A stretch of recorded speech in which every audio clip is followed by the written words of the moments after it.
sources says NNPC will be unbundled into 30 profit-making companies, separate managing directors.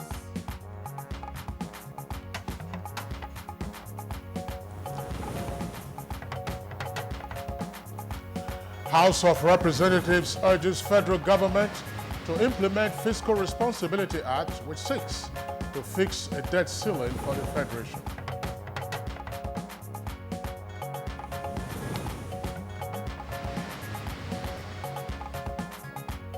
Federal High Court fixes 4th of April for ruling on an application for the discharge of Colonel Sambo Dasuki from his trial.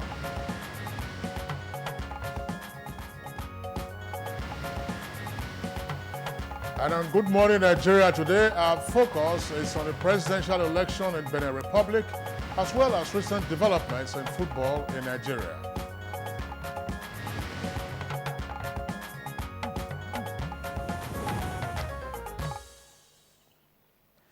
All right, now it is a known fact that the world today is a global village, and literally speaking, events happening thousands of kilometers away have a way of impacting on those who are not directly involved with the event.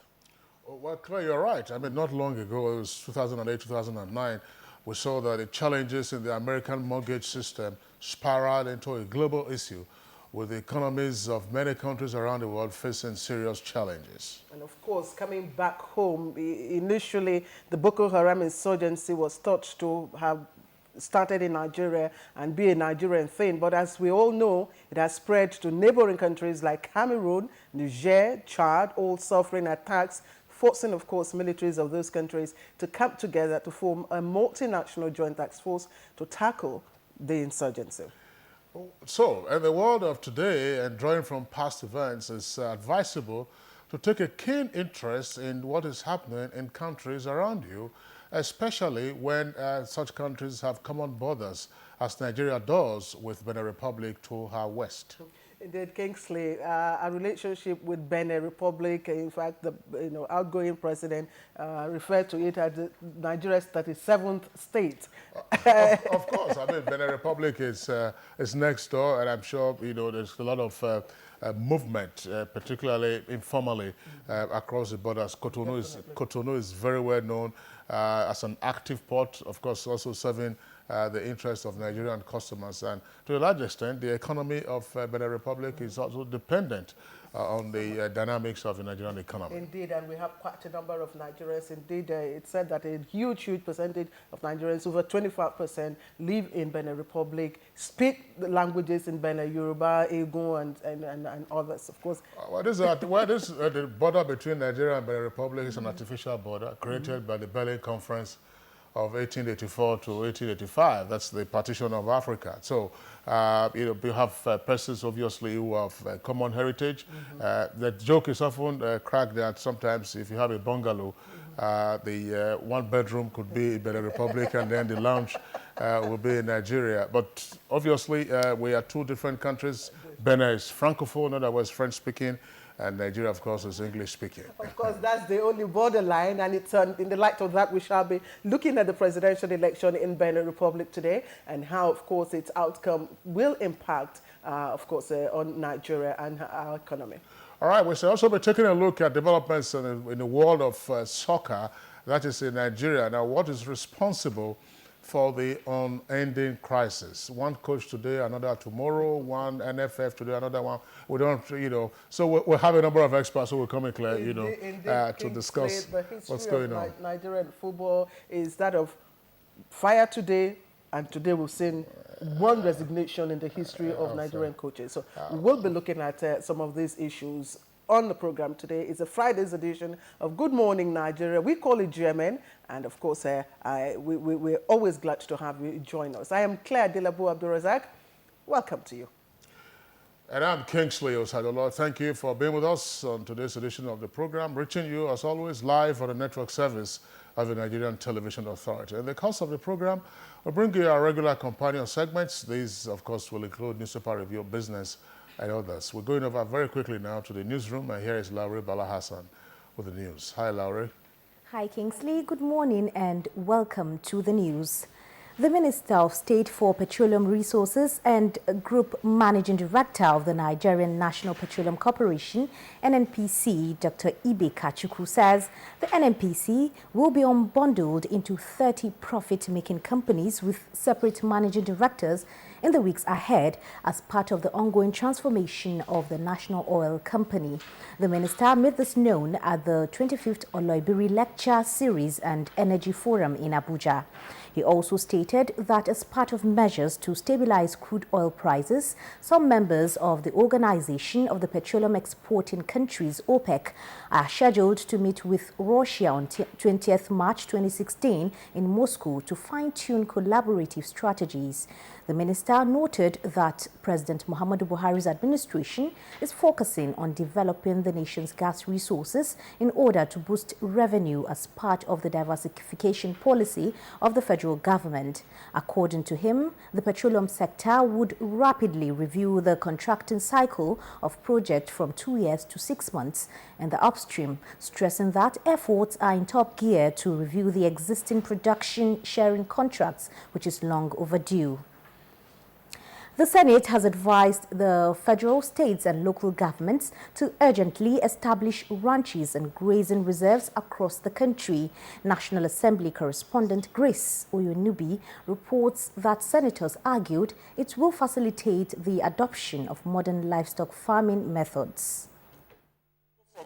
From nowhere, coming from the Kogi, part of our end, with our boundary with them, came over there and macheted people and burnt houses.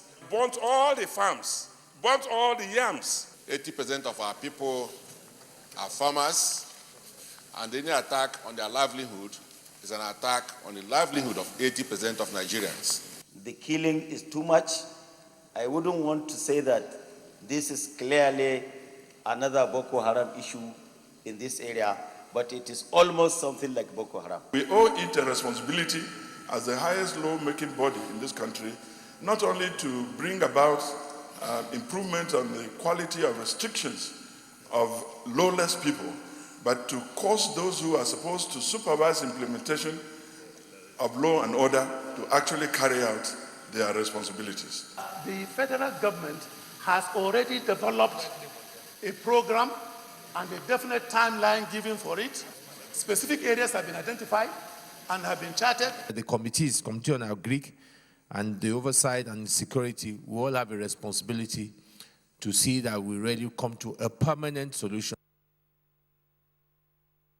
And still on the legislature, the House of Representatives has urged the federal government to implement the section of the Fiscal Responsibility Act, which seeks to fix a debt ceiling for the Federation.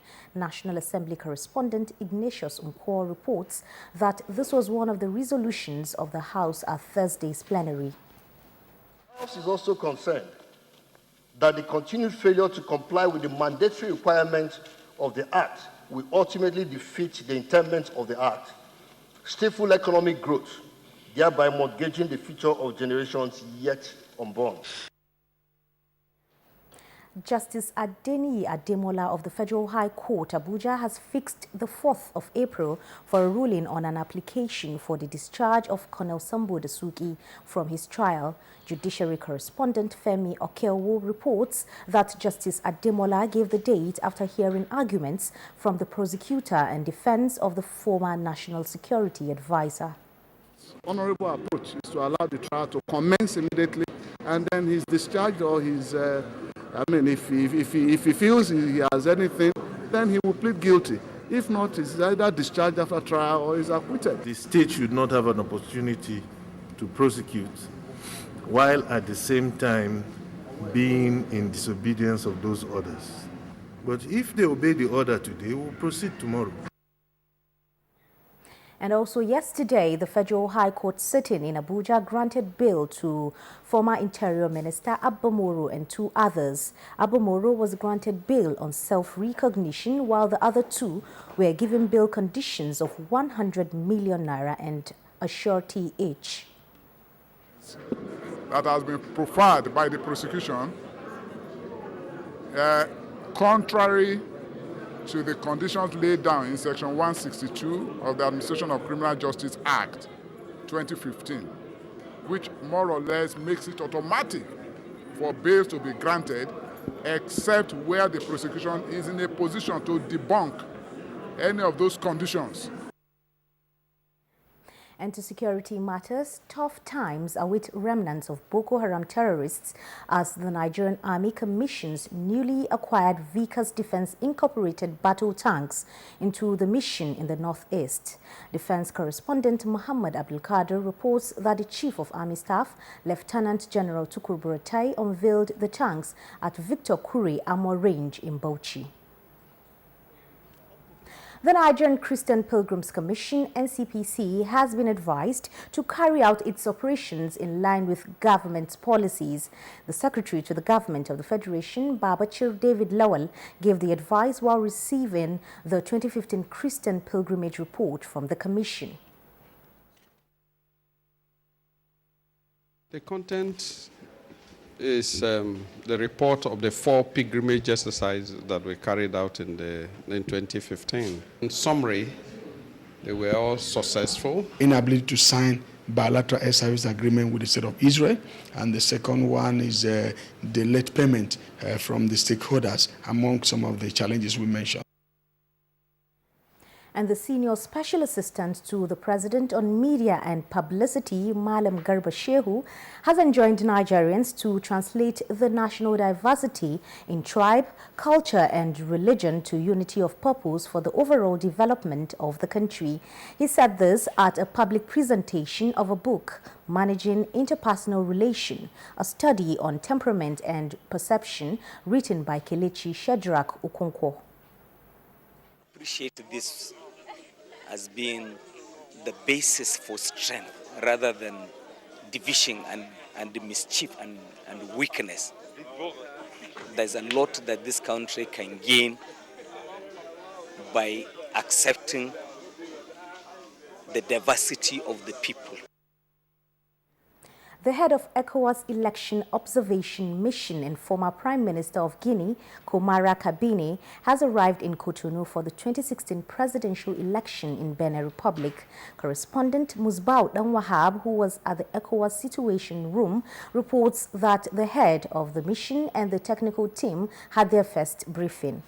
The President of the Commission had in January 2016 deployed a voter register review mission as well as a pre-electoral fact-finding mission to respectively support and assess the preparations for the polls. Their core responsibility as observers include to observe the process, including the distribution of election materials, conduct of the voting, sorting and counting of ballots, and announcement and declaration of results. And that's the news. It's now back to Claire and Kingsley for the continuation of Good Morning, Nigeria. Thank you, Larry Bala Hassan, for the news. And now we're moving up. Business is next, and Shehu Ogunloye is our guide. All right, it's another time to look at developments in the world of business, where the federal government has pledged to support the Nigerian Economic Summit Group to develop the nation's economy. Minister of Budget and National Planning, Senator Udo Udoma, stated these in Abuja during a formal presentation of the report of the 21st Nigeria Economic Summit, led by the chairman of the NESG, Bukar Abba Yari. He commended the resilient effort of the group in organizing the summit consistently up to the 21st edition and expressed his pleasure that the summit organized so far has been most impressive through some of its policy recommendations. The impact of the Economic Summit Group on government has been most impressive. Many of the issues, the views, the policies which were initially canvassed by the Economic Summit Group and for which there was a lot of resistance, many of them have now been adopted by government, and government now claims ownership and sometimes forgets where it came from. But that is the way it should be. Chairman of the NESG, Bukar Abba Yari, in a submission noted that if the summit recommendation be taken account and appropriately implemented, Nigerian economy will experience growth, employment generation, and economic productivity. Without massive investment in the infrastructural backbone of the economy, the development of its human capital base and sustained prudent fiscal behavior, it will be difficult to attain an economy that will grow in the manner necessary to achieve Nigeria's developmental goals. We move ahead now. The Central Bank of Nigeria has pegged the monthly value of mobile money transaction at 40 billion naira. CBN Deputy Governor Operations Suleiman Barau will disclose it at the maiden edition of the Electronic Payments Financial Incentive Scheme (EFIS) Efficiency Award. Said mobile money is where the future of the bank lies. He urged banks and other stakeholders to ensure that the e-payment space is deepened. Barau said the EPS award would create healthy competition among banks and add more value to customers. Finally, on the business package this morning, U.S. rating agency Moody's has cut its outlook for China from stable to negative. While reaffirming its current debt rating, the agency warned that reforms were needed to avoid a downgrade. Moody's said the change in outlook was based on expectations that the Beijing's fiscal strength would continue to decline. The negative outlook comes on the heels of fresh data suggesting China's economy is continuing to steam. Moody's said it was concerned over China's incomplete implementation of much-needed reforms. And that's the package on the business news this morning. It's nice talking business with you, and good morning to all Nigerians. All right, thank you very much, Shehu Ogunleye, for the business package. Now it's time for us to take a look at the headlines in today's newspapers.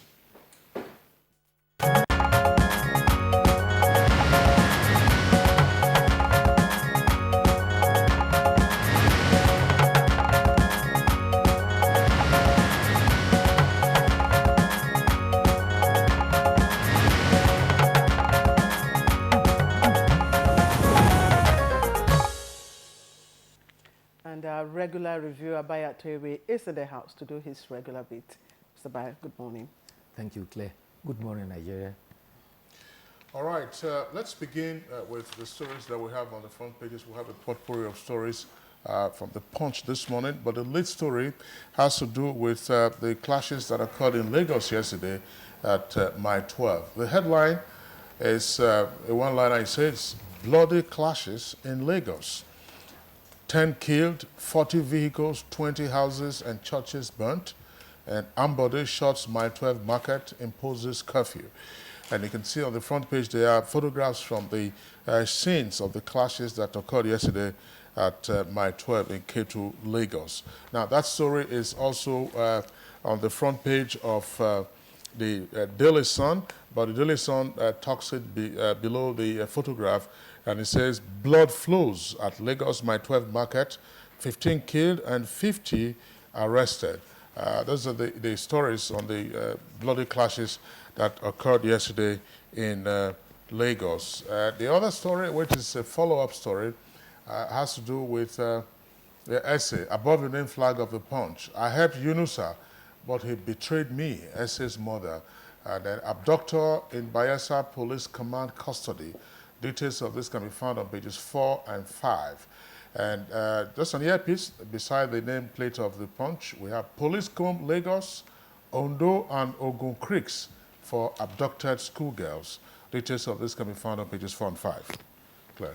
All right, Kingsley, that story on the incident in Lagos yesterday, it's also a front page report on all the papers. Daily Trust has a picture story of course, the scene of the clash and injured people being, of course, assisted by sympathizers. It's on the front page of Daily Trust. This day also has a similar picture you can see on the front page, if we can have this day up on the screen. The ugly side of ethnicity, and just below that, rather there, some traders and commercial motorcyclists arrested at the Mile 12 market in Ketu, Lagos, after the bloody clash between Yoruba and Hausa traders in the market yesterday, of course. But the lead story, federal government to unbundle NNPC into 5 operating zones and 30 companies. 2 riders follow to unveil new structure next week, says corporation to report first profit in 15 years from June. Now, Kachuku takes all diplomacy to Russia March 20, and PPMC fuel shortages to ease off this weekend. Now, let's take you above the masthead. Essay remains in police custody as father confirms pregnancy. And Bayelsa government takes over her rehabilitation. Police admit negligence. Again, ransom for kidnapped Lagos schoolgirls reduced. You can find the details of these stories on page 6. DSS arrests former Abuja chairman Ume over alleged sponsorship of pro-Biafra groups. Bayo.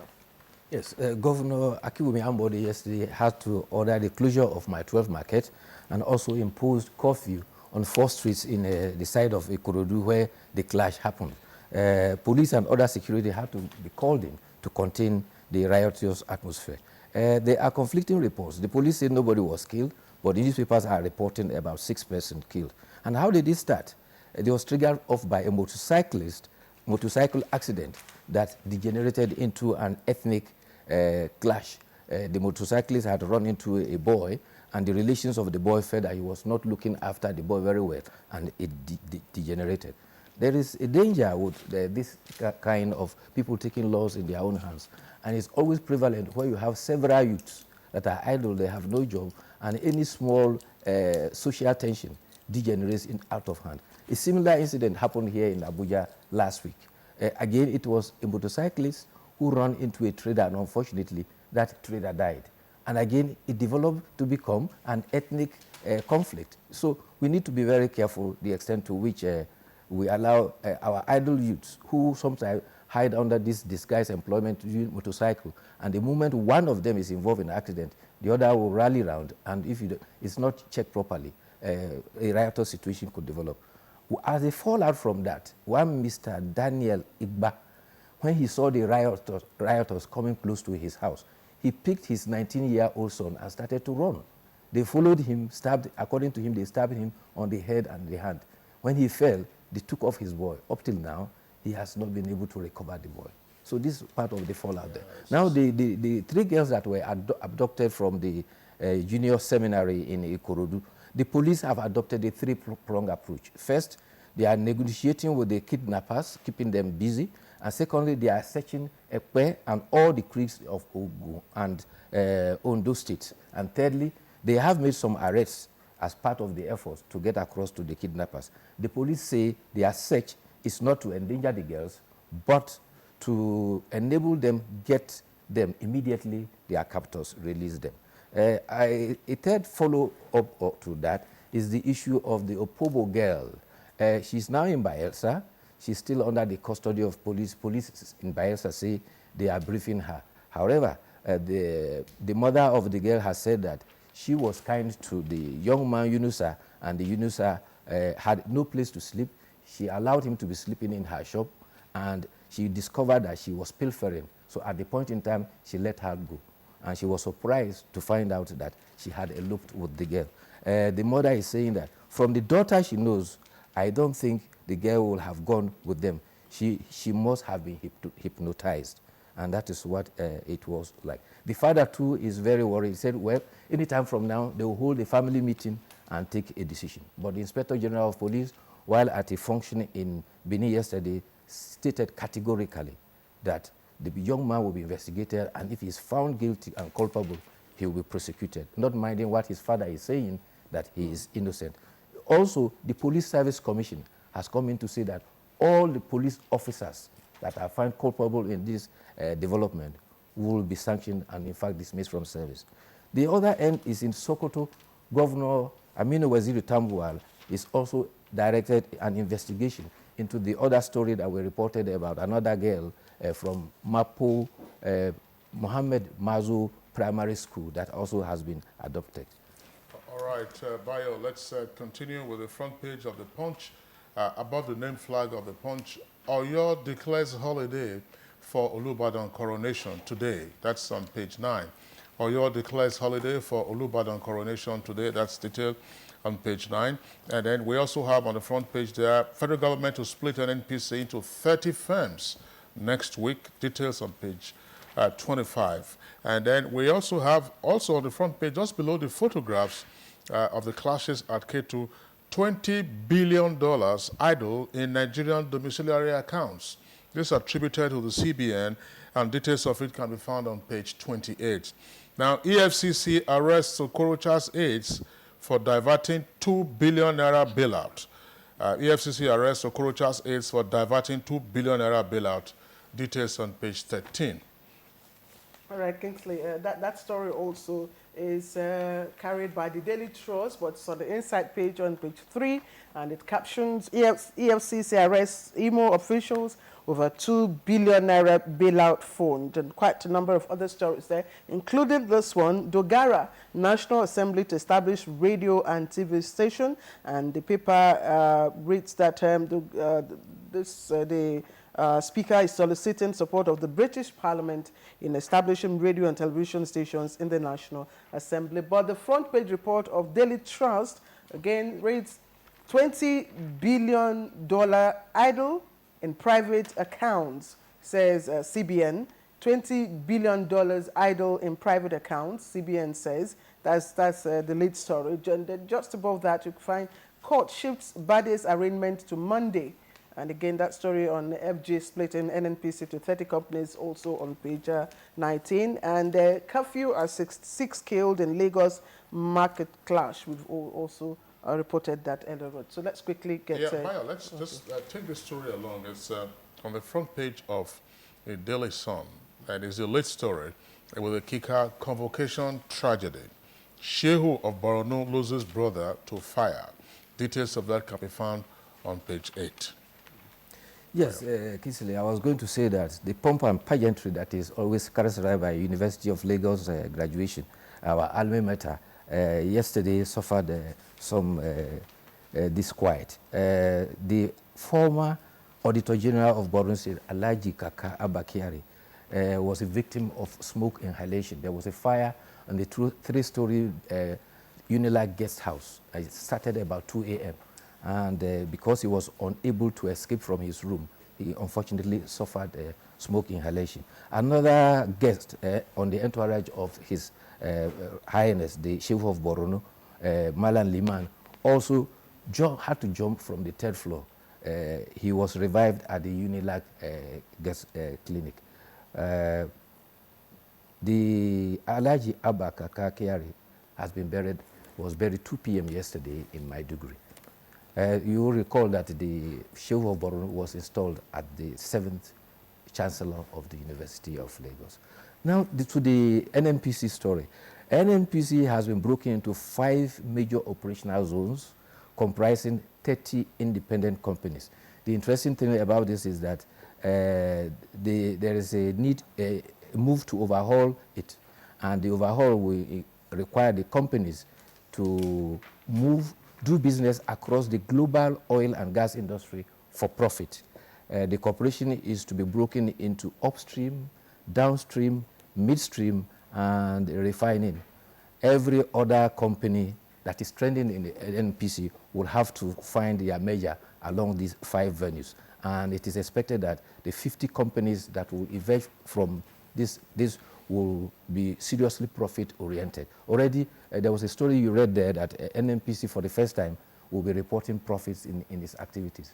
You also will recall that the Petroleum Industry Bill has been lingering at the National Assembly, and it has been one of the bigger obstacles for unbundling the NNPC for a long time. Yeah, but I'm just wondering, well, I'm sure Nigerians and other stakeholders will await the details of the restructuring of the NNPC.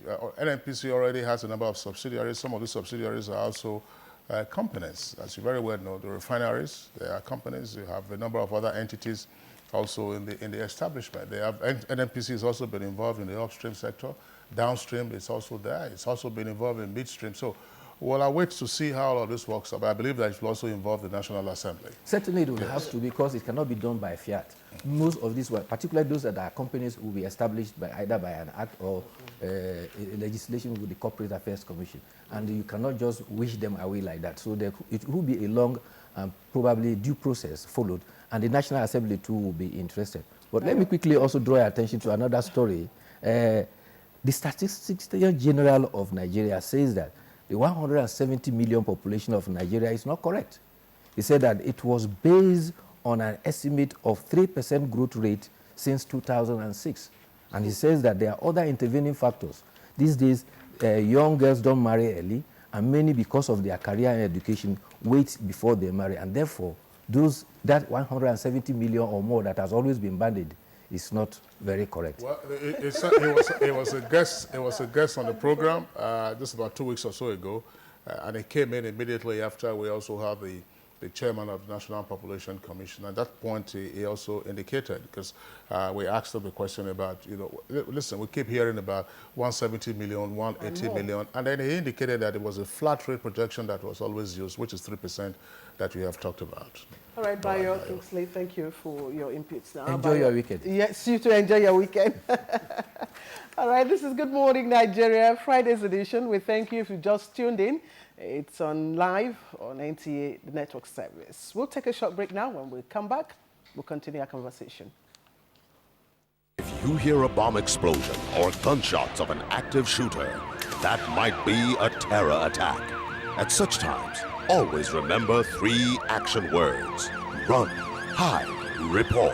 Don't try to run towards the terror scene to save the situation, because there might be a second bomb blast or another attack. Run far away and take cover. Make sure you are safe first. Yes, it is in our nature to sympathize over the hurt, but remember, only trained personnel can help in such situations. When in a secured environment, promptly call relevant authorities and help will come. For anonymous reporting, call 09630-3250-5 or 0813-2222-106. If you see something, say something. Nigeria, unite against terrorism. This message is brought to you by the Federal Ministry of Information and Culture. Are you an administrative officer in a television or radio station? Are you interested in sharpening your skills in record keeping, report writing, conflict management, and administrative law? Here is your opportunity to be counted amongst the best administrators in your workplace. The NTA Television College JAWS is organizing a 2-week short course for media administrators and other interested members of the public. Date, 14 to 28 March 2016. Course fee, 40,000 naira per participant, including accommodation. Come avail yourself with modern-day techniques of administrative principles. For further inquiries, please contact the course coordinator on 070-390-38132. Announcer, Management. Ariel claims Nigeria's best stain removal in one wash. We've come to see if it's true. Many food greasy stains are difficult to remove because they stick to fibers, like glue. Now I'll show you how new Ariel with grease cutting technology removes tough food stains better than the competition. So the claim is true. Ariel, Nigeria's best stain removal in one wash.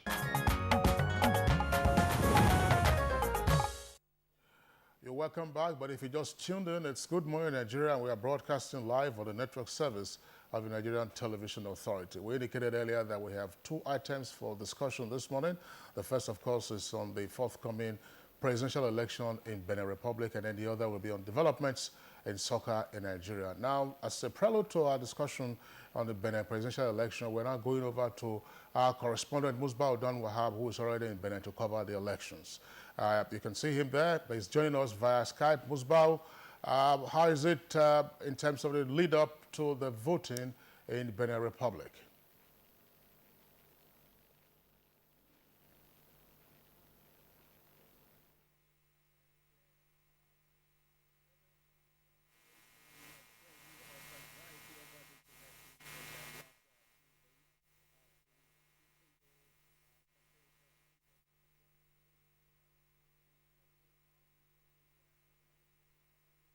We're having some audio challenges and the connection there with Musbah Odan Wahab, our correspondent who is already in Benin Republic to cover the election.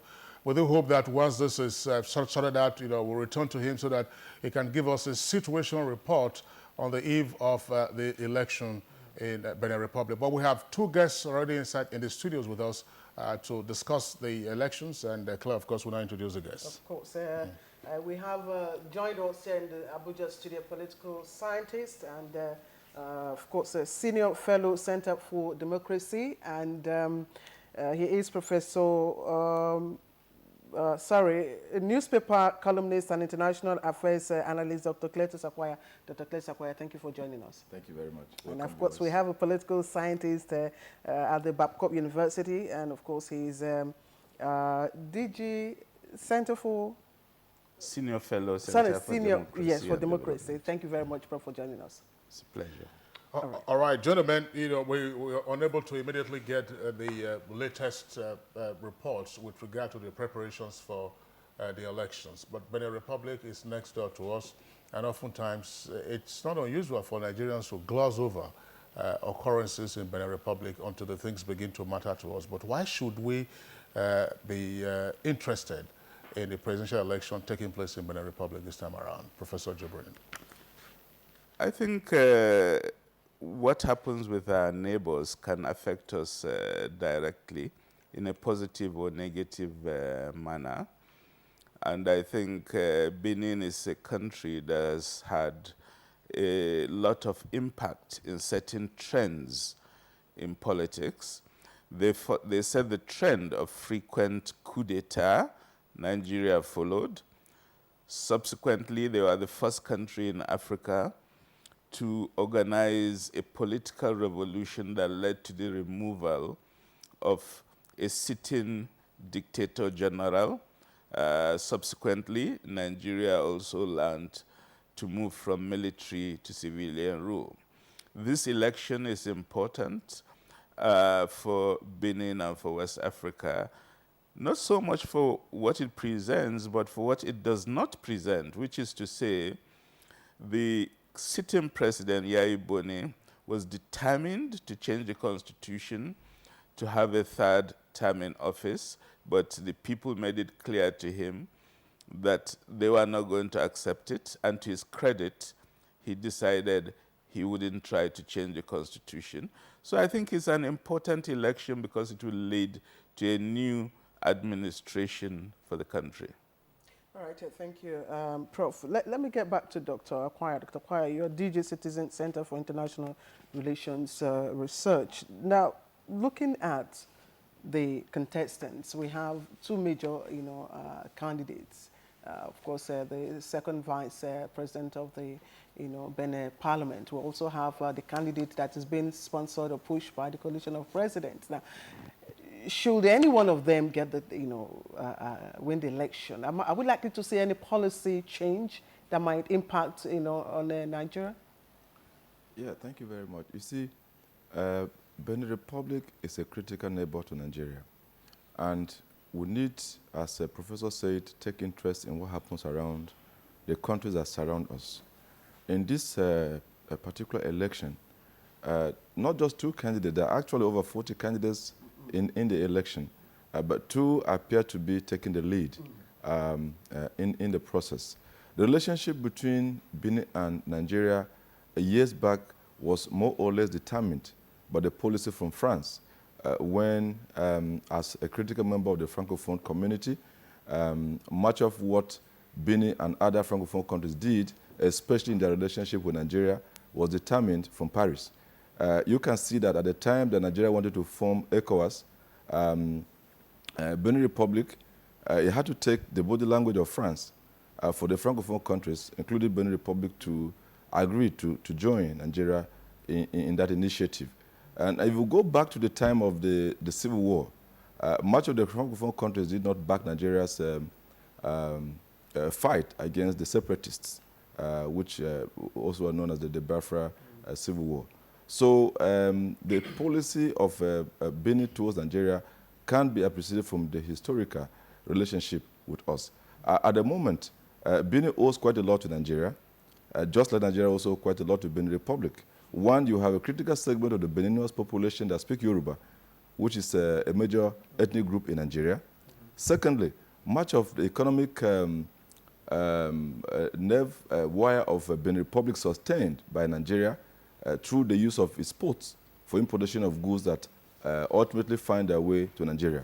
Nigeria is a supplier of gas to Benin Republic through the West African gas pipeline project, and Nigeria has also contributed to this election to ensure that the process is credible, and at least the logistic constraints are resolved. Okay, So what this means is that Benin Republic is not likely to shift in her relationship with Nigeria.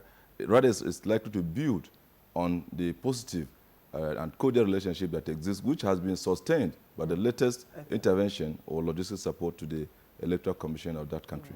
Exactly, because I was just going to add that despite the historical divide, between the two countries, of course, resulting from colonial, masters, then of course, Benin being francophone and Nigeria being anglophone, Boni Yayi has visited this country more than, correct me if I'm wrong, any other, ECOWAS president. Yeah, that's the point I'm making, that the relationship has been very cordial. I do not see any major policy shift. There are fundamentals in the foreign policy of any country.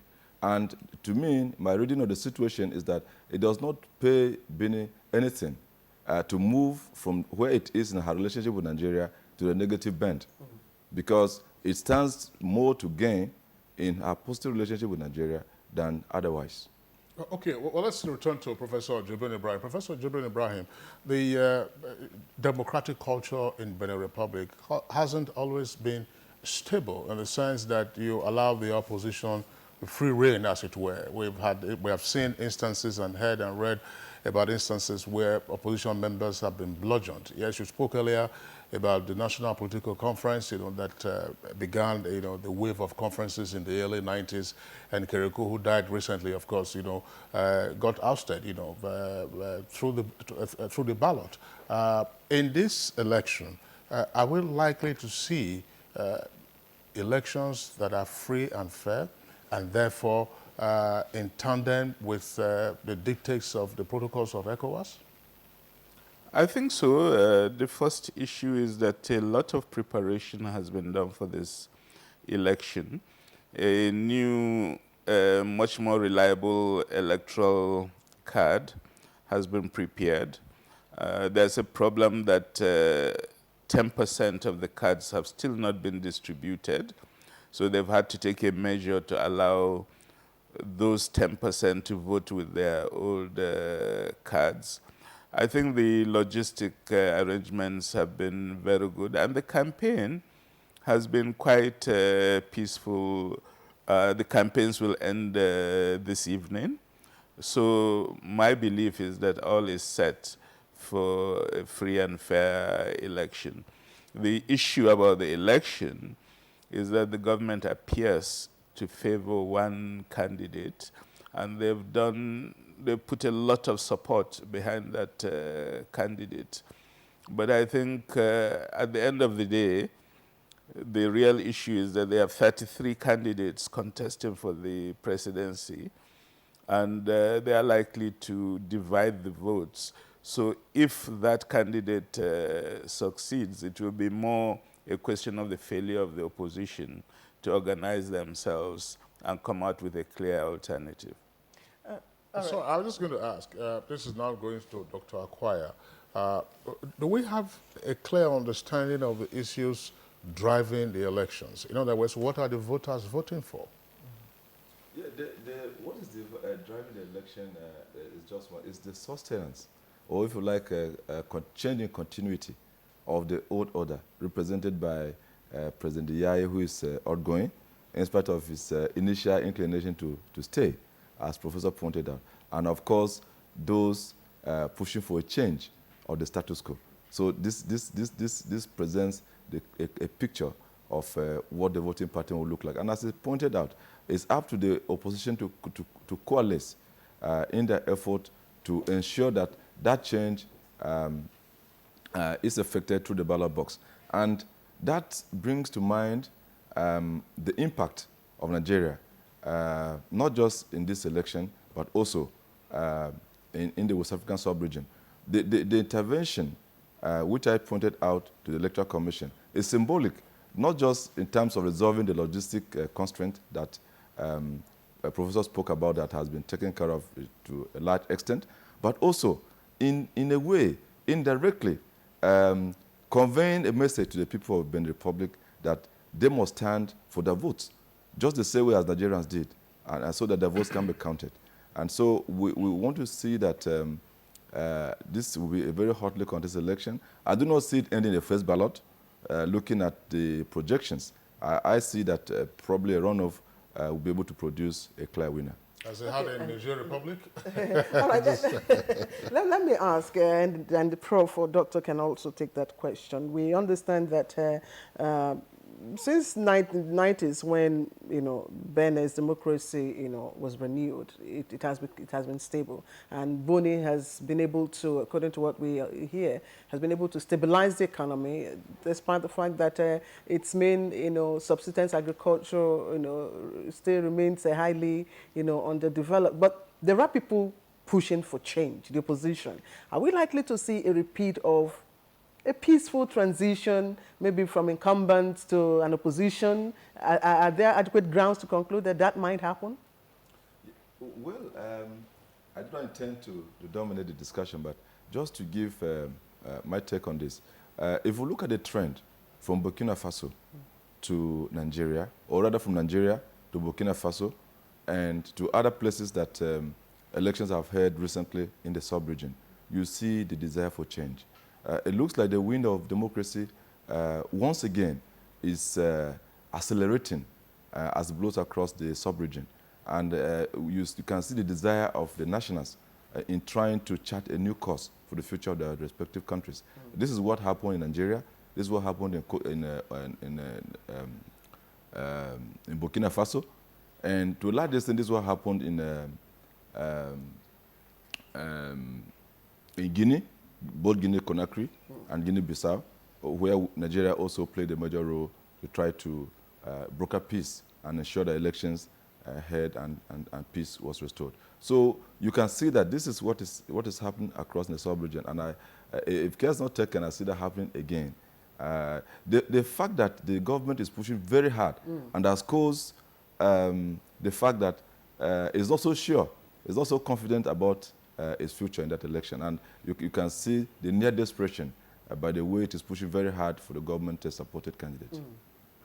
All right, Dr. Kwaya, I know that Professor Jibril is itching to also contribute to this particular item, but that will be after we return from the contributions from our correspondent. We introduced him earlier, but we had some audio challenges. We understand that audio has been restored now. Musbah Dan Wahab, if you can hear me clearly, let's get from you now a situational report on the eve of the election in Benin Republic.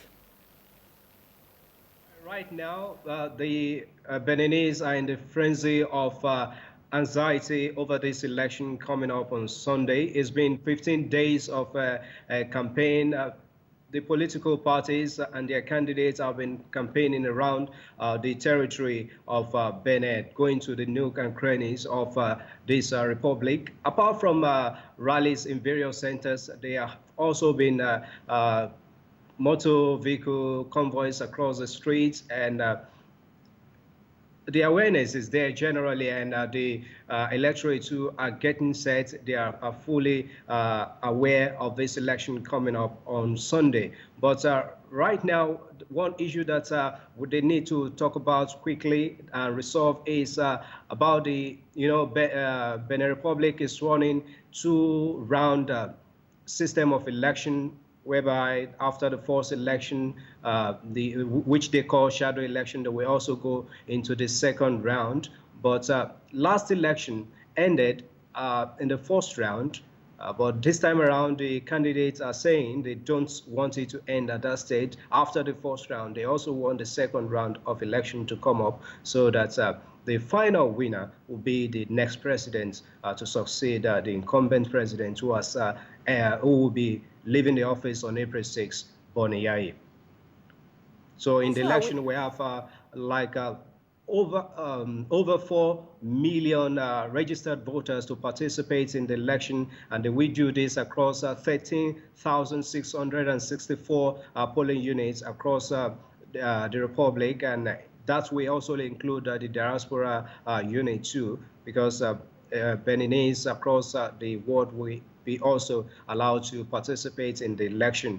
ECOWAS really, on its part, have been trying their own best to see that the election is peaceful, and working with African Union too. They met yesterday to talk about areas of collaboration and how to ensure that the election is peaceful and it will be acceptable by of all parties involved. All right, Musbah, thank you for the information you have given us. We understand that there are over 30, about 33 candidates, contesting this election, and 2 out of those candidates are women. What can you tell us about the kind of support that the women are getting from the people of Benin Republic? We have 2 women, like you said, in the among the 33 candidates. Really, 36 parties were screened by the Constitutional Court to participate in the election. But along the way, 3 parties dropped out of the race, and 2 of them actually are showing support to the Prime Minister now, who is running under Forces for Emerging Benin. That's FCBE, the party of the incumbent president.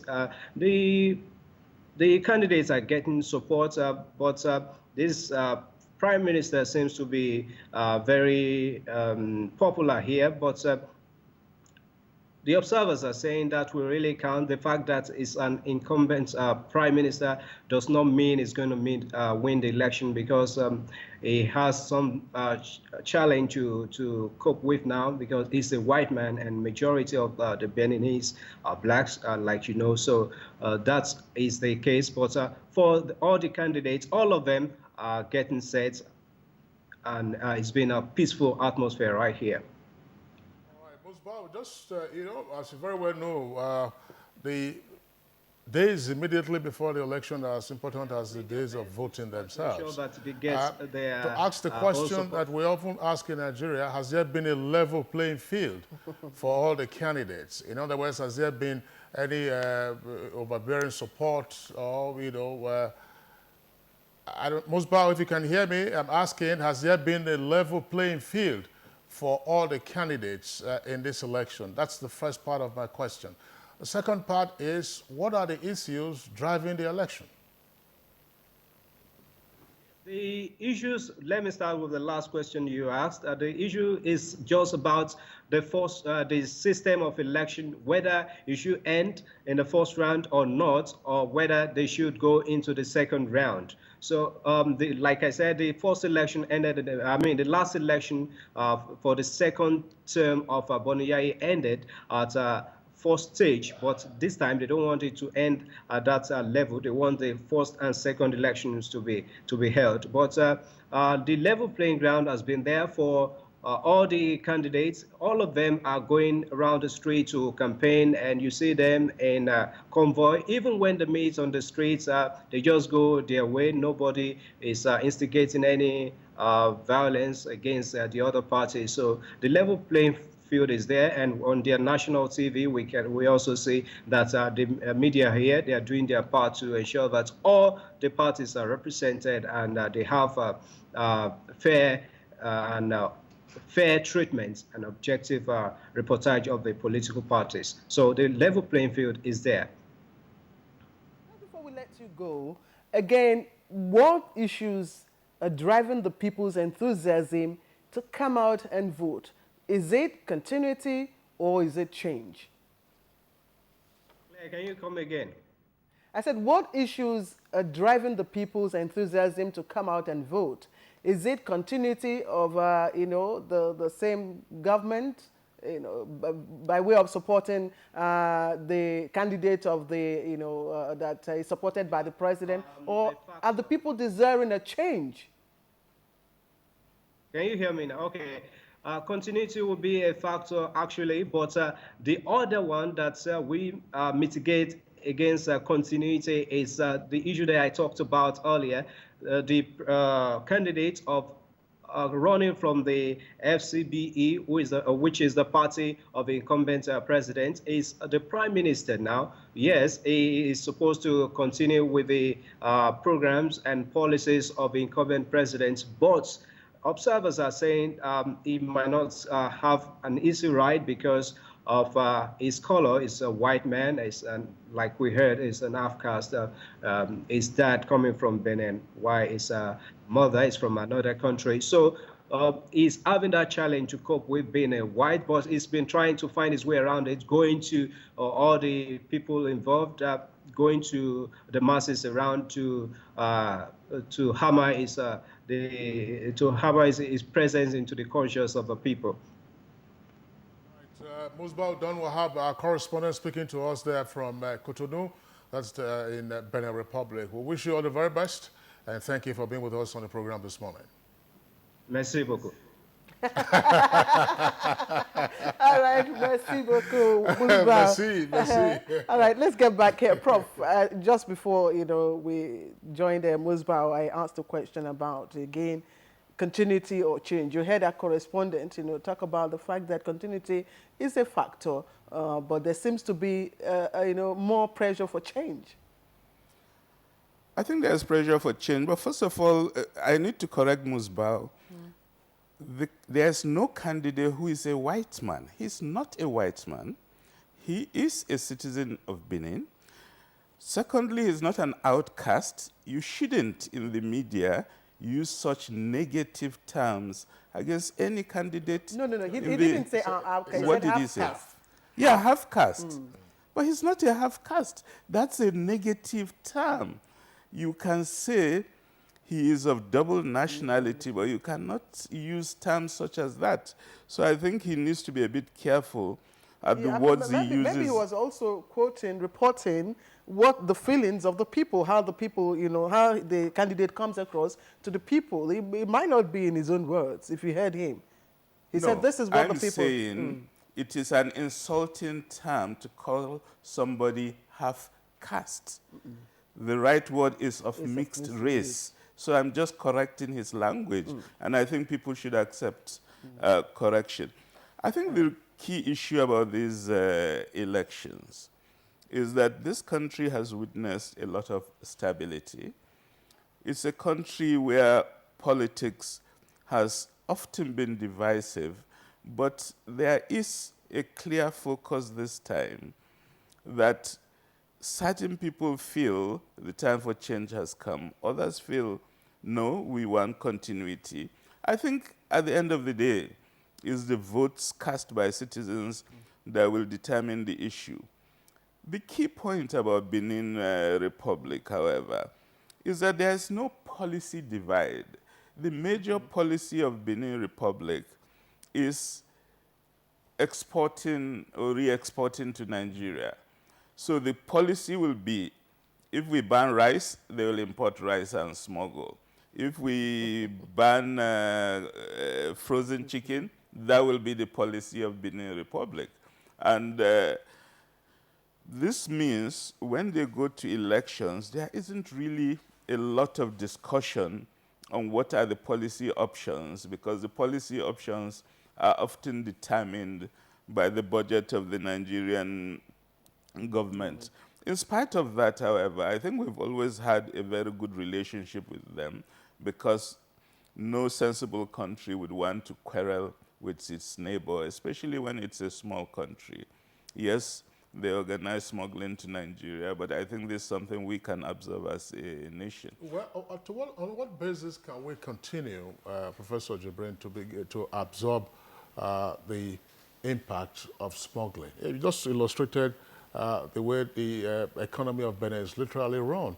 And we also know the impact of smuggling on our economy, particularly on manufacturing sector, job creation, and so on and so forth. Now, Nigeria has, for the purposes of this election, provided logistic support to Benin. It doesn't appear to be on a quid pro quo basis. When can we then begin to, as it were, weigh in on Benin Republic so as to, as it were, make it uncomfortable for them to continue to be an outlet or inlet for smuggled products that undermine the Nigerian productive sector? I think clearly smuggling is harmful to our economy. I think part of the problem between Benin and Nigeria is that we do not sufficiently focus on policy directions they take. When Benin orders more rice than the whole people of that country can consume, then you know obviously the purpose of that massive importation is not to feed people in Benin, but to smuggle, in which case it's possible for Nigeria to engage in bilateral discussions. We know the specific items that they bring in each year that are destined for Nigeria. And we have the capacity to put some pressure on them. And I think that sort of bilateral negotiation and pressure is extremely important in our relationship. And we need to do a bit more of that. Of course, the problem with Benin is that it doesn't have a lot of other sources of revenue. And you don't want that country to fall into serious crisis. So there has to be some give and take on the matter.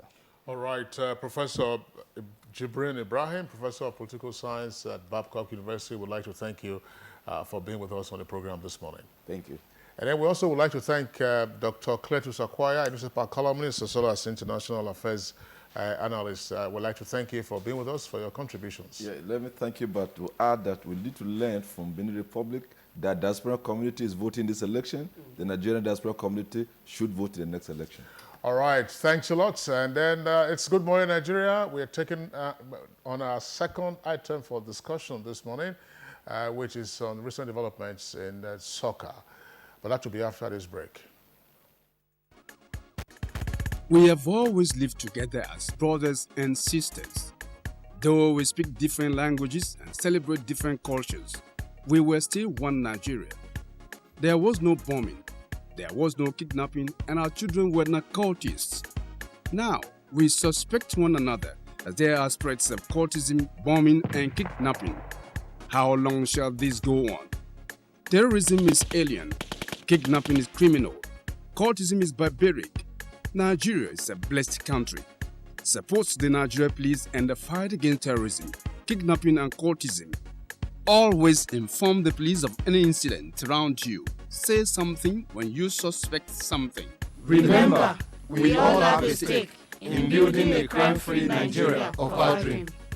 This message is from the Nigeria Police Force.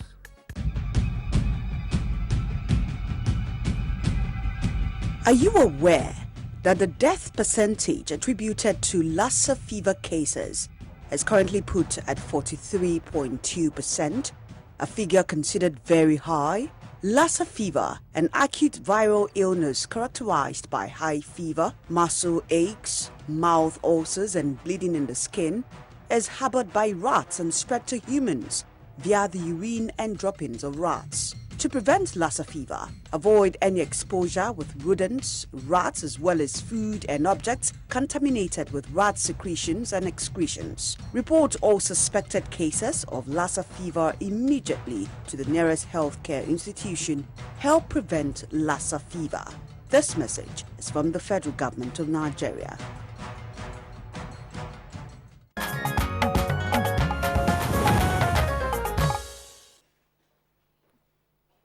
All right, thank you for joining us once again. You're on to Good Morning Nigeria, reaching you from the network service of the Nigerian Television Authority. We're now taking on our second subject for conversation. Again, like Kingsley said, it's on recent developments in football administration in Nigeria. Now, Makut Simon Marcham put together a background there, and it's time for us to have the report.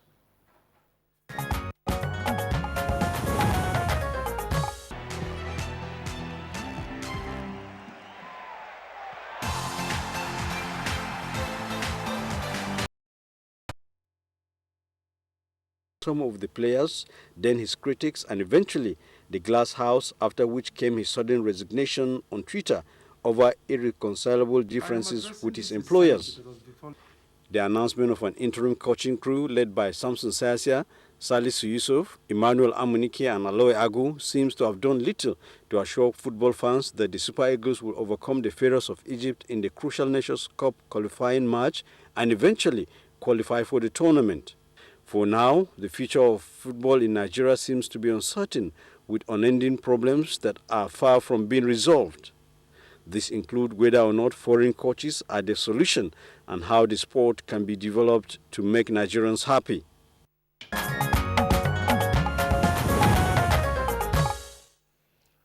Makut Yaku Cyber Mancham, thank you very much there for that detailed background report. But of course, we have a number of guests here in the Abuja studios, as well as some of our network centers, to discuss the crisis, as it were, with Nigerian football. First, let's at this time welcome Austin Ungbolo. It's the former head of media of what was then known as the Nigerian Football Association. Mr. Ungbolo, welcome to Good Morning Nigeria. Thank you very much. Pleasure being here. All right. And then we also have with us Ahmed Garagombe. He's a sports administrator. And Ahmed Gombe, it's our pleasure to have you on Good Morning Nigeria. Thank you. It's my pleasure to be here once again. Okay.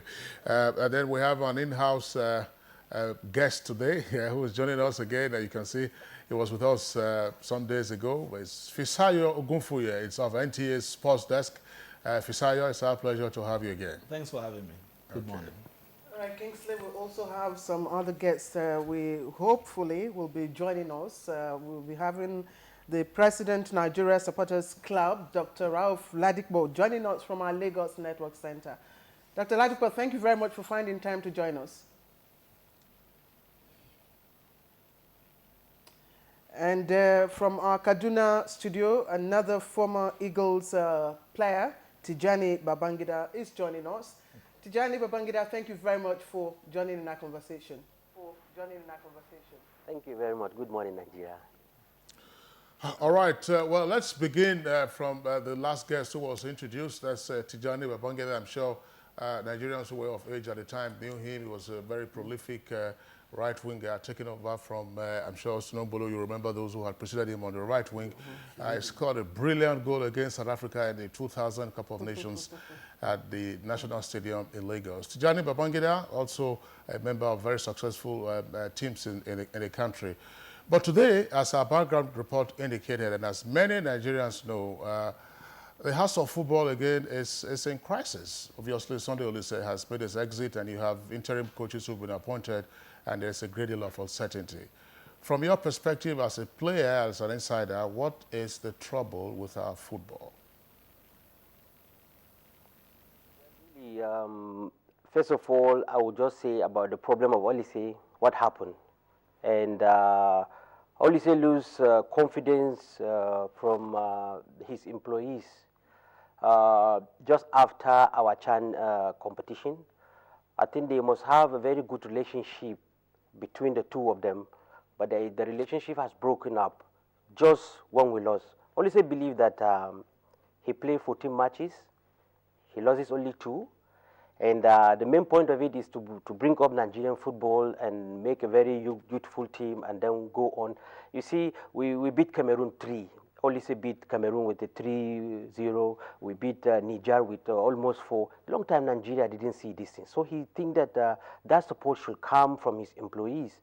But the problem there that I just want to just go straight to it is, the moment after we go out of that CHAN tournament, some of the coaches in Europe start calling Oliseh and telling him, listen, NFF has contacted us to come and take this job and blah, blah, blah. All this thing come. And at the end of the day, he just have to come out because he had again that there is a meeting on Friday that they are going to sack him. He said, hey, what happened? We're already making a very new team. We're already going on. There is no money. And I already talked to him about this money issue. I tell him, listen, Oliseh, we're now in a situation that you have to come and just do this job. So my disappointment here is Nigeria didn't have time to squeeze Oliseh and get the best out of Oliseh. We didn't see anything about Oliseh. Watch our games we played already. All these matches we played, apart from the one we lost. We've been winning, but still, the critics are saying Oliseh is not winning. We are not scoring. We are not scoring. When we score 4 goals, when he scored against Cameroon, that we never beat Cameroon, we scored them with almost 3. And then at the end of the day, they are coming and saying this thing. And then he has to come out and say his mind out, which most of the people cannot say it. And he said his mind the truth. And apart from that one again, he find out that they write a letter to the minister sacking him, while the minister denied and say, no, Oliseh is not going.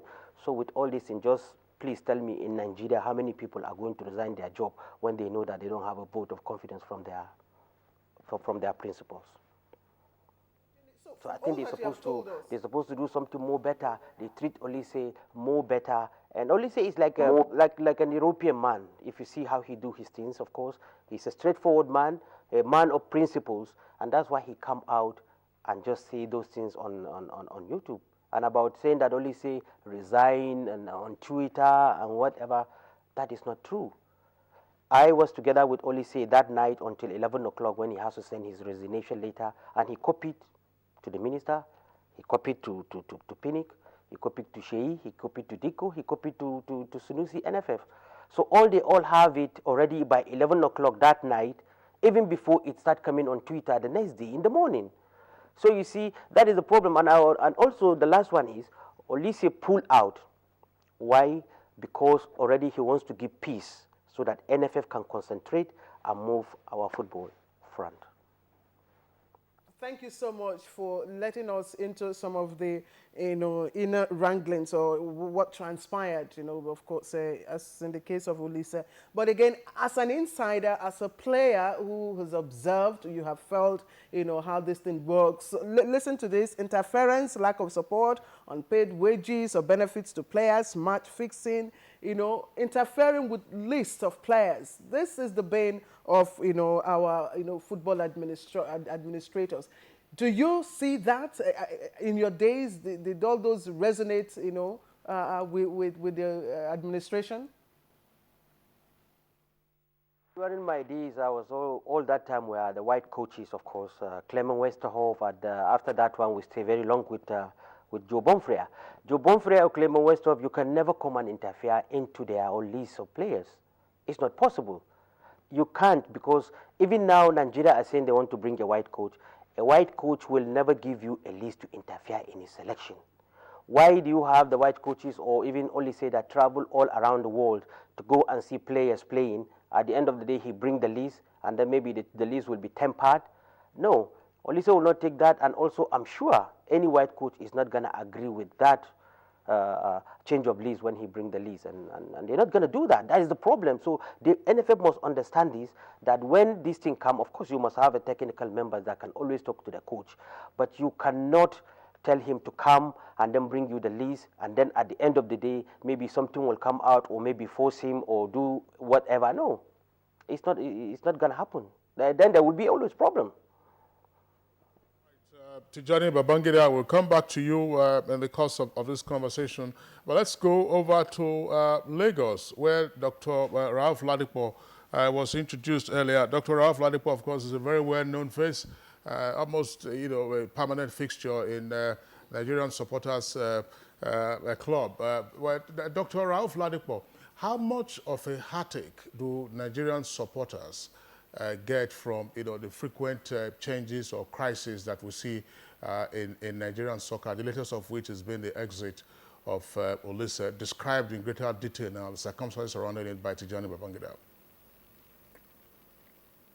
Thank you very much.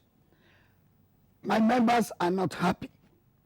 At any point in time, we are never happy with these crises, controversies, all over, all the time.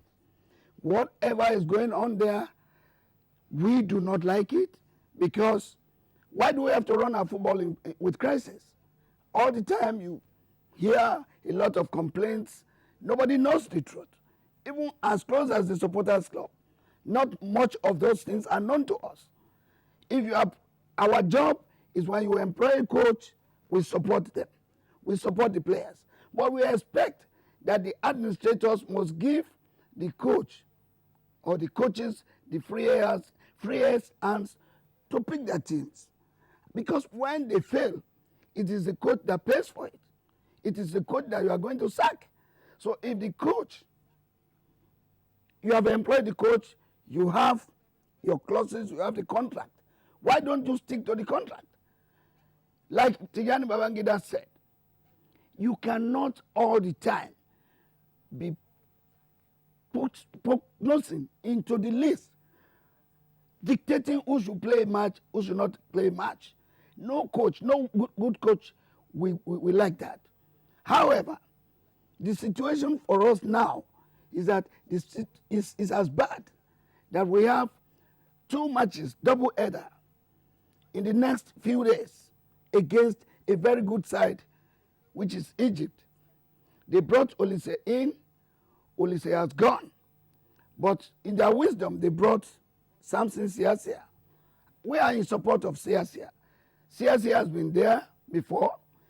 He's a good coach also, and is to be assisted by other good coaches.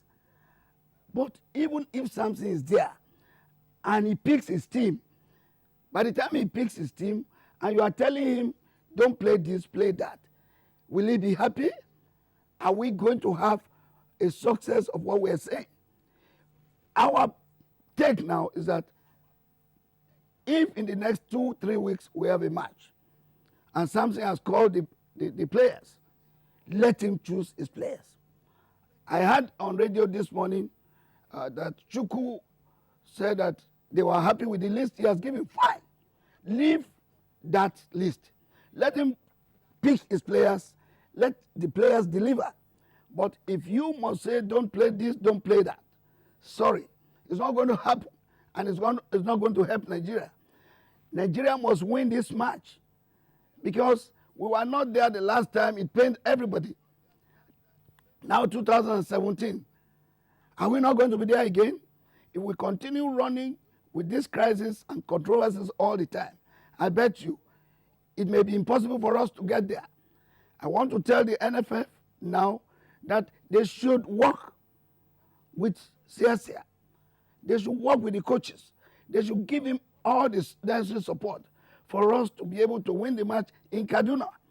And going to Egypt too, arrangements must be put in place so that everybody can be part of the match.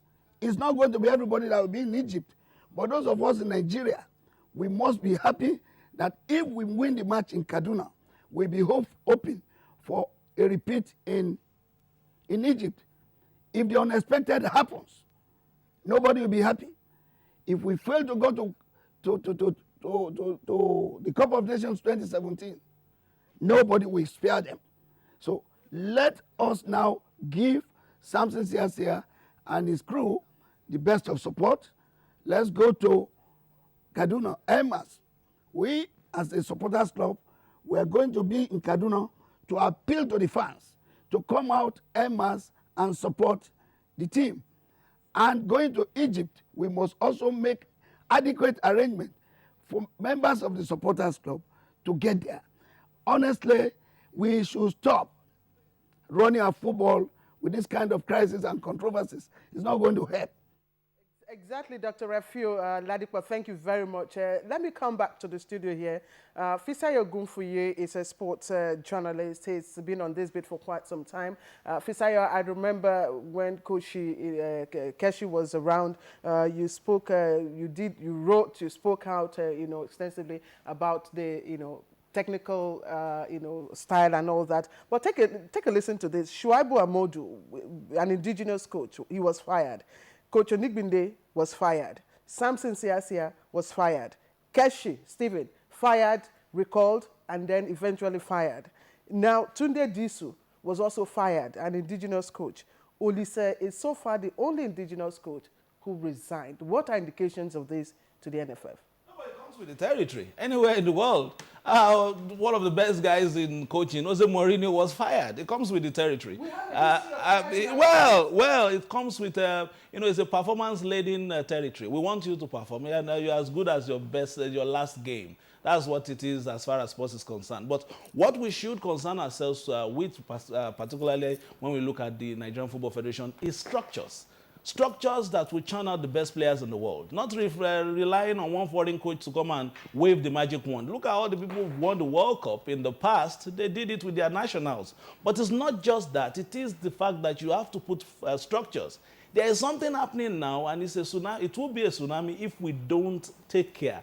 It's sweeping our football. It's called some kind of academies or football agencies and all that. They are sweeping away the top qualities before they are 17. So the clubs don't get the best players again because they have been taken away at their infancies and shipped to Europe. Sometimes they are even lost forever because they become nationals of other countries. This has been happening. The NFF has done absolutely nothing to check this.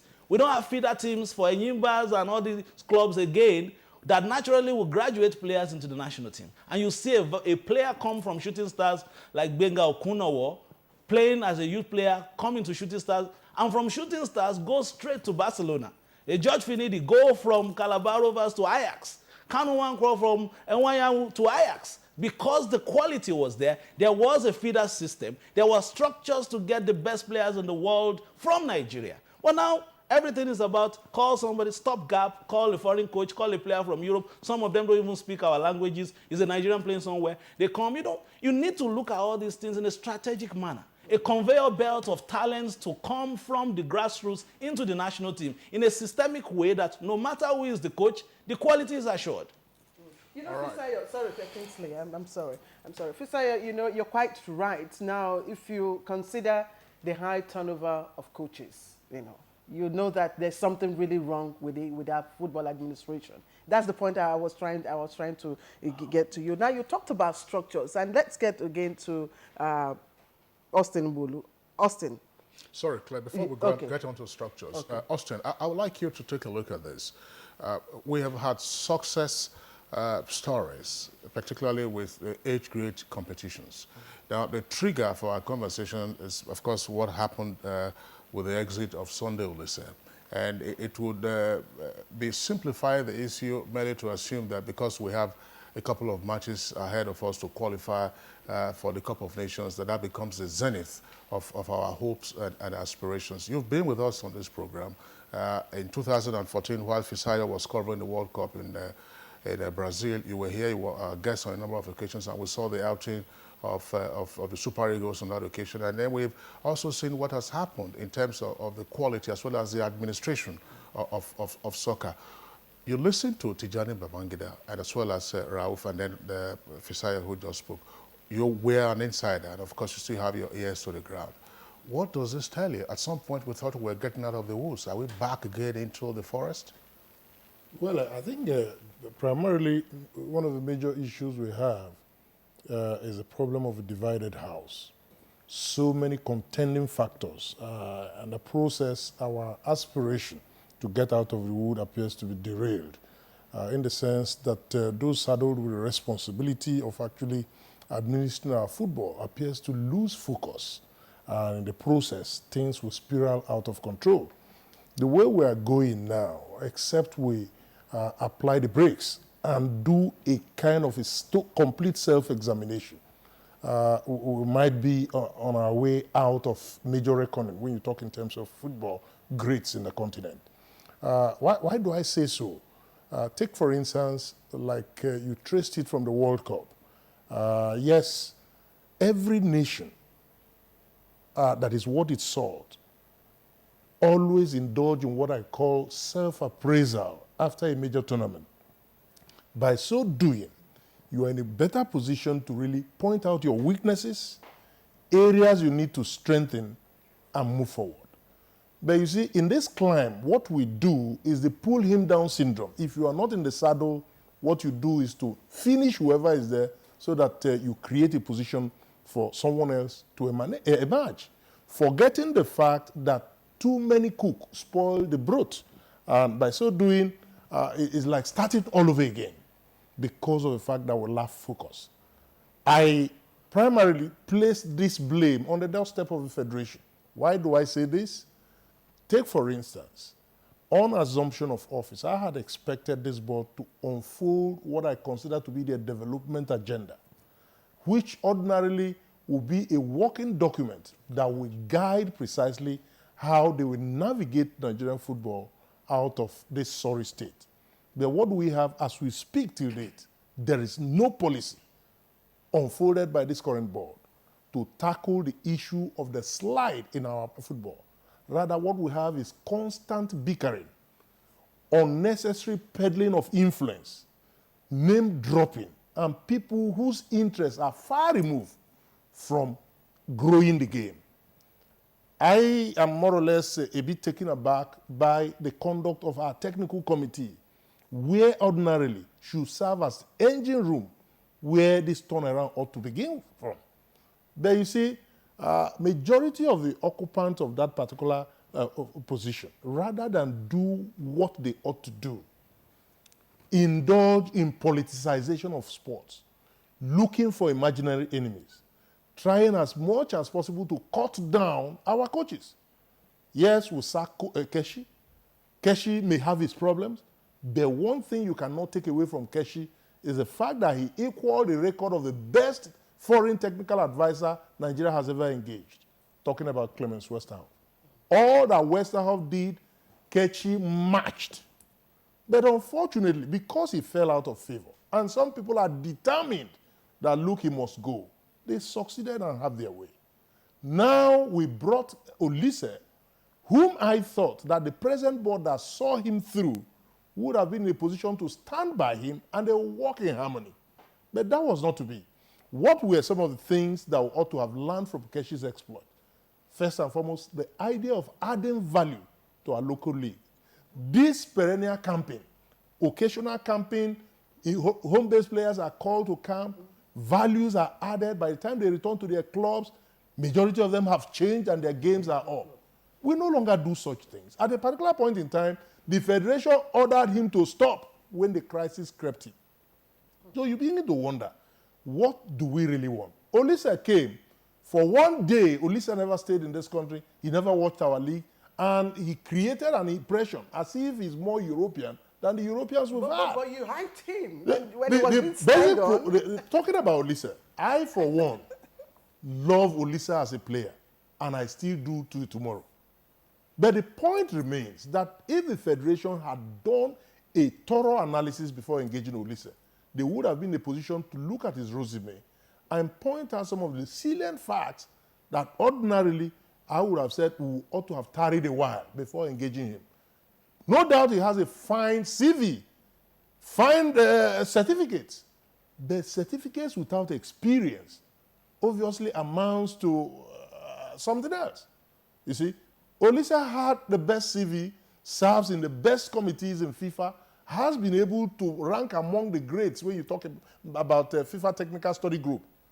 But he had not coached any credible team or national team to date, other than the Division 3 team that obviously, I keep saying, they saw to relegation. Okay, so Austin, I don't know. Let's quickly bring in Gara Gumbe here so that he can also make his input. Now, he talked about, having to really do a thorough check on Olise before signing him on. Again, this is a man who was hyped and we also nicknamed as the Guardiola of Africa. So between Olise and the NFF, which is a bigger problem for us? I think the NFA is the bigger problem, and I want to take it from a different perspective. The perspective I want to take it from is that the very platform which we manage football and sports generally in this country is faulty. And when that platform is faulty, is shaky, is cracking, every other thing on top of it will be bad. Let's look at legally. There is a law, the established Nigerian Football Association NFA Act, which is the fundamental document that guides the administration and management of football that places under the Constitution of Nigeria. However, we are also signed to FIFA Charter, and we all know that there's a convention that any law that is in conflict with Nigerian law takes precedence. But in this case, we place FIFA's laws over Nigerian constitution, and that is very, very wrong. That is one. Secondly, if you look at the operations of the NFA today, they changed their name to NFF. And we go to National Assembly and appropriate money for them as NFA. The Solicitor General of Nigeria wrote a letter to the National Sports Commission, which is now called Federal Ministry of Sports or whatever we are calling it right now, saying that it's either for the NFF to revert to NFA, or they should withhold appropriation to them. That was not followed, which is illegal today, the money they are collecting. Now, where do we get to all this crisis that we now find ourselves? It's just about inability for NFA to have sufficient liquidity to service their responsibilities, which has to do with payment of players and other things that they have to do. Few years back, we had only 3 national teams. Today, we have 13 national teams. Therefore, the demand for liquidity, for them to service their programs and activities, is higher. The government is paying money, yet they say the government is not giving them sufficient money. The money they are getting from sponsors, you don't know. The money they are getting from their affiliate body, FIFA, you don't know. So everything is shrouded in secrecy. So they are pretending and behaving as if there is no government.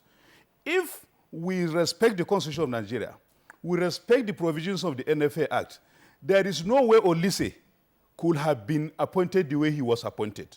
There is no way Keshi could have been sacked the way he was sacked. You just list out a lot of coaches in Nigeria. We have the highest turnover of coaches in Africa. And NFA are so notorious. They are so notorious over the years of in not fulfilling their obligations to not only their players, to everybody. Today, if NFA has agreement with God, they will disappoint him. They will never pay. And you cannot change that. And let me also tell you, they don't account, as far as they are concerned, there's no accountability. But how do we get to this? NFA is a fraction of a whole. What is the whole here? Is the entire sports administration in this country.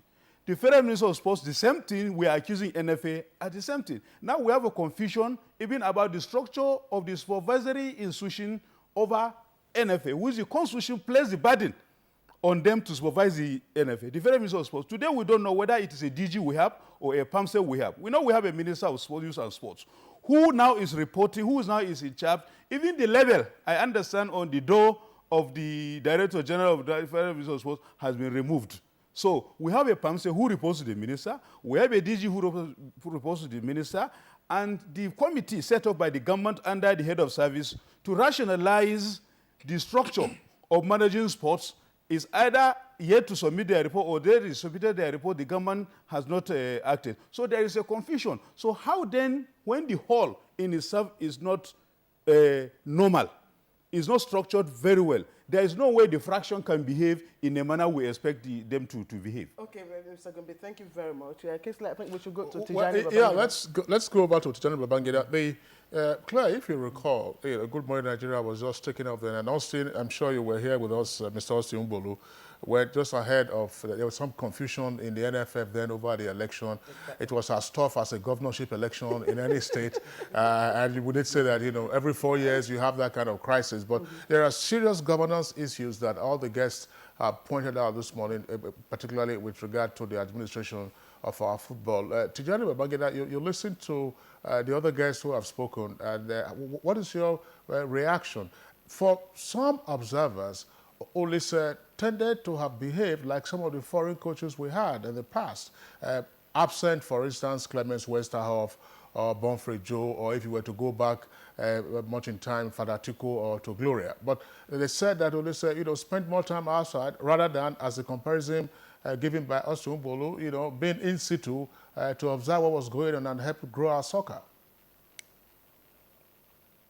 Yes, I listened to what Austin said there, which I also believe in that. And that is a topic that NFF is supposed to discuss with Olise even before his contract. If they have to say Olise should stay in the country for some certain time, they must know. They must know that Olise's family are in Europe.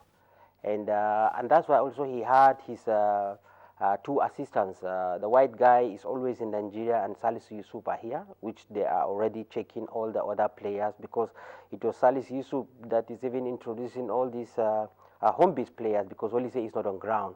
So if that thing has been ironed out even before the contract, then Olise should know that he will be at least more, maybe a month or 2 weeks or whatever in his contract to just specify about that. But I'm sure that he is more busy in Europe, because if you bring a local coach here, can find it also very difficult to go and watch all the other players outside the country, because you see we have a lot of players playing, like the new boy coming Adil now. Olise was also planning to go and see him there, and he's in the States playing.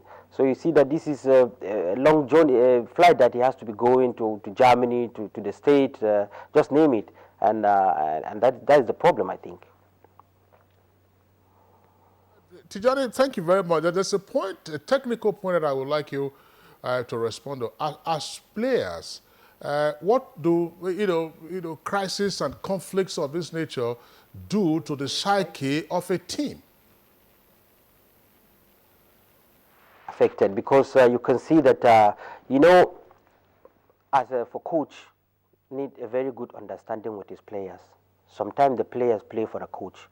If you see what happened with Siasia when he went to Senegal, I didn't see the CSIA take the best team to Senegal, but you can see that that synergy between him and his players are there, and they play for CSIA and they play for themselves and for the nation. But for first, it's for the coach. And now, like what is happening already, you can see that when Olise came on board, he had a new captain. He's just making a new team and everything, and all those players are already together with him. And then in one time again, it changes. And you can see that the problem will come, except if the players, most of them are professionals, because it happens also in Europe, where they keep on changing coaches and up and down, and players should just be a professional and just focus and do what they're supposed to do as professional players. Let's get to Lagos, where Dr. Rafiu Ladipo.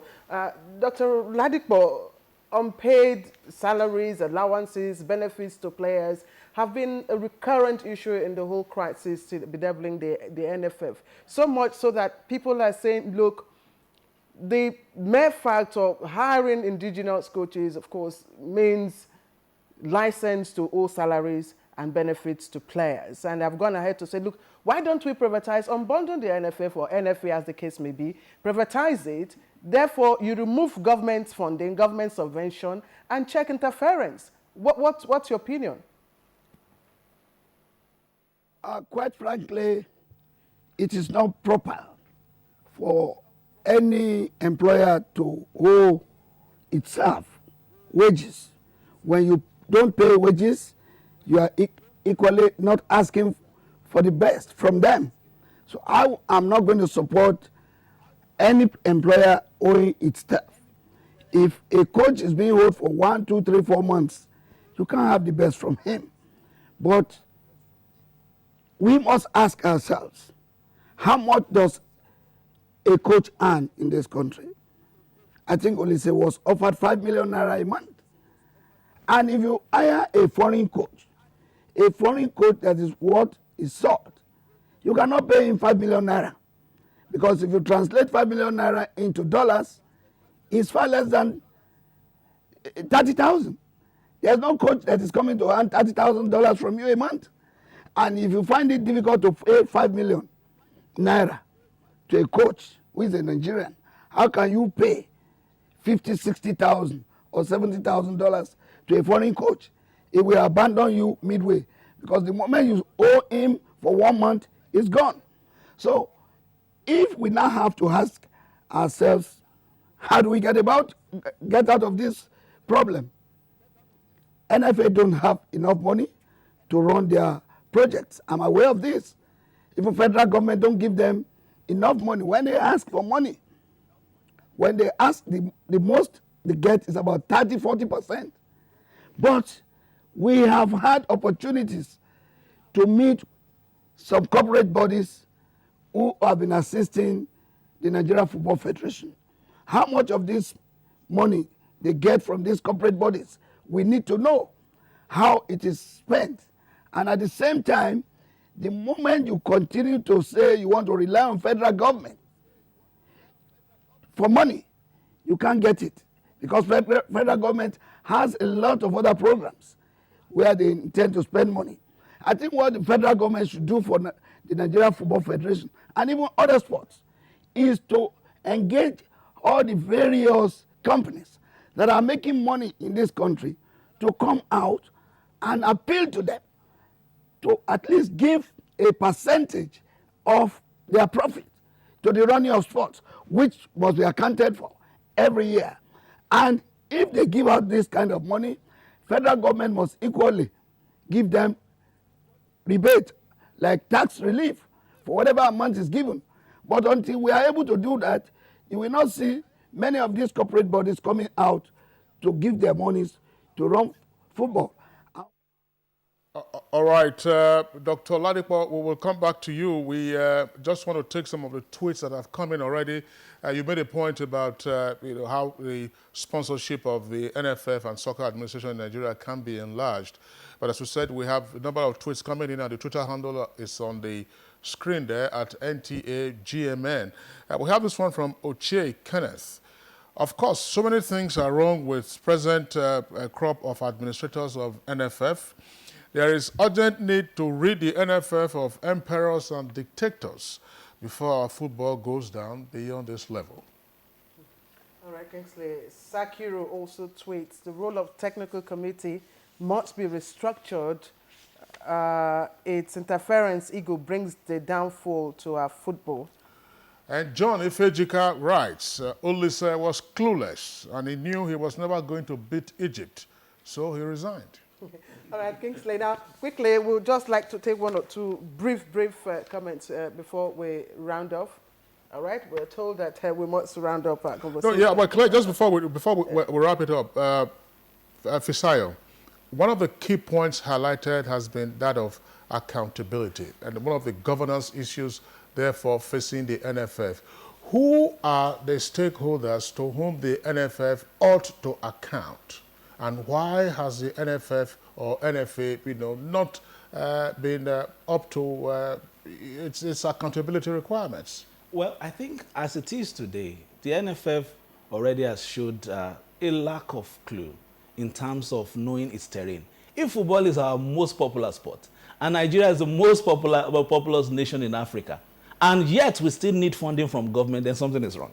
Because already we have a viable private sector to help. If this is the only thing we do, with over 100 million people, that is our first sport, and we are still telling government do this and that, there's something wrong. Because in England, you see, there are not as many as this, but you have seen what they have done with their leagues. You've seen what they have done with their clubs. You've seen what they have. They will even fund something from government. They will do social responsibility because from all the money they have earned. So we can't begin. It's already a failed system for you to still be going cap in hand to the federal government with the kind of popularity that football enjoys in this country.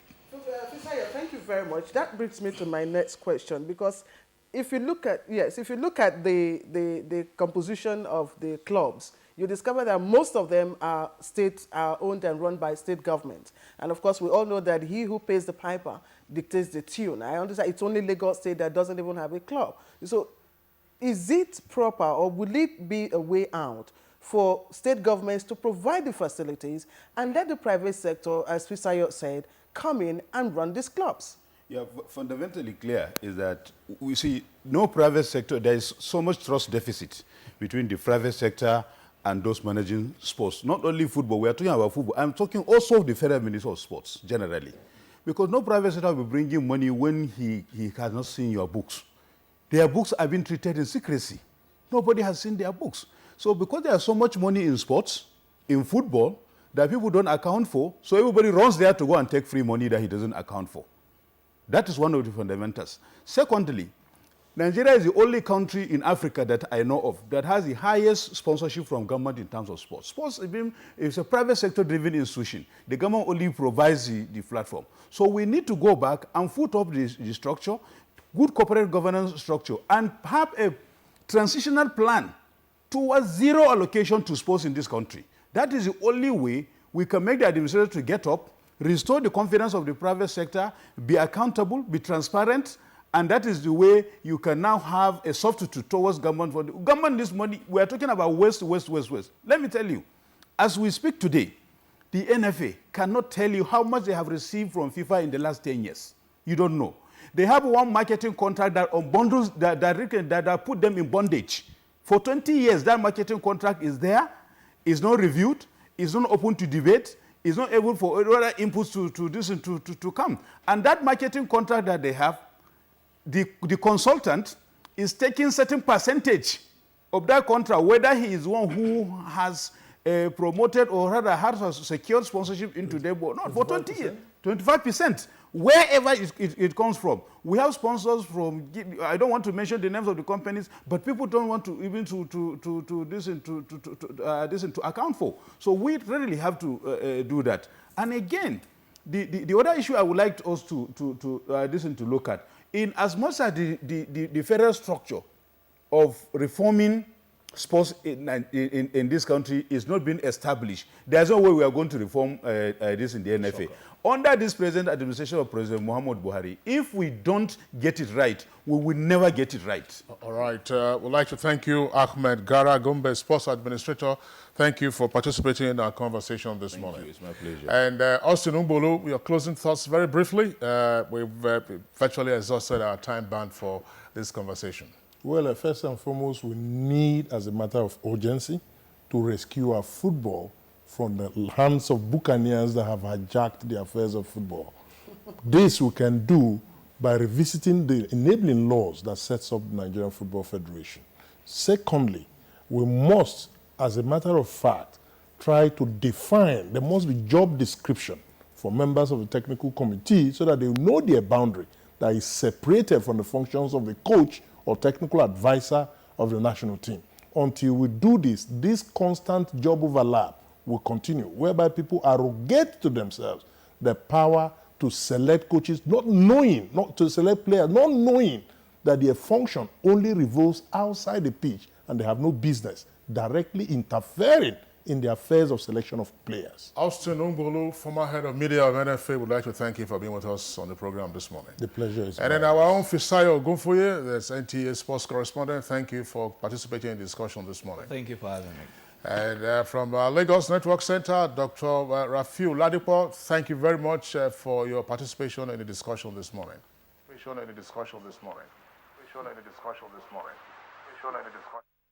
All right, and then from Kaduna Network Center, we also would like to thank Tijani Babangida. It's a former Super Eagles player. Thank you very much for your participation in our discussion this morning.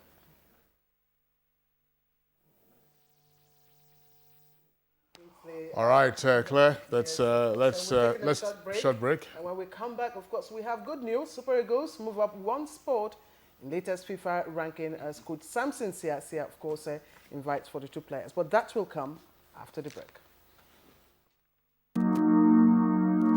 Nigerians. Suicide bombers are not spirits. They are not ghosts. They are human beings like you and me. They live amongst us. They are your neighbors. They are your friends today, but terrorists tomorrow. So you must know your neighbor now. Security begins with you and me. Know your neighbor.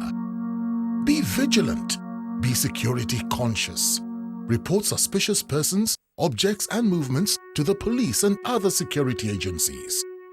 The security of our nation is a duty for you and me. If you see something, say something. Nigeria unite against terrorism. This message is brought to you by the Federal Ministry of Information and Culture.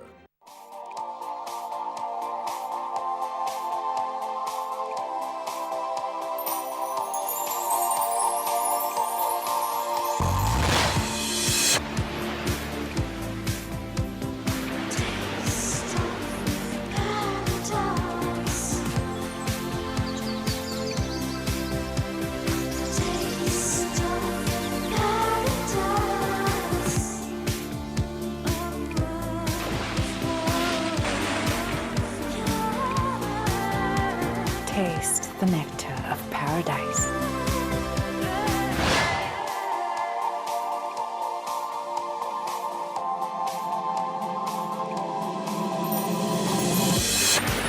Chi exotic nectar in pineapple, coconut, multi-fruita, and other exotic flavors. The taste will take you there.